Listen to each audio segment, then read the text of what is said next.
Every day Ontarians see more proof this Liberal government just isn't in it for them anymore.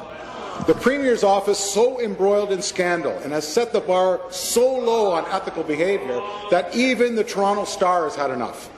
Meanwhile, this minister rewards well-paid Pan Am Games executives with extravagant bonuses while our home care services are in a shambles. Again, their priorities are out of step with hard-working Ontarians.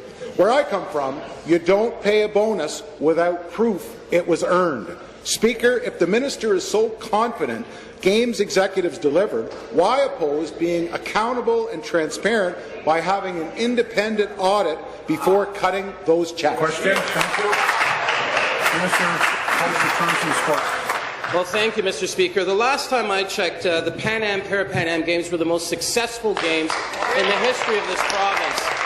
And Mr. Speaker, the member knows opposite that we put together a plan working with TO 2015. And, Mr. Speaker, I have to remind the member opposite that the Leader of the Opposition, his government was equal partners at the table for TO 2015 when those incentives were put in place.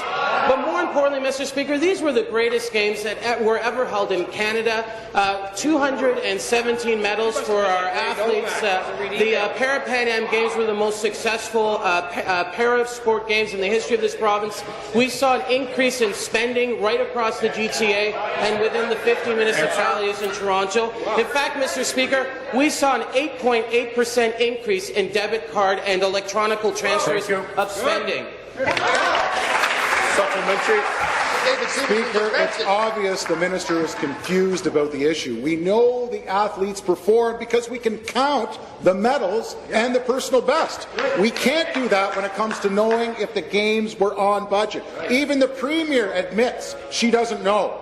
So I've made a reasonable request in the interest of transparency and accountability. Tomorrow, my motion asking the Auditor General to audit the Pan Am Games will be debated at the Public Accounts Committee. Speaker, will the minister write to the committee to support my motion, and will he put a freeze on those bonuses until the auditor can do it?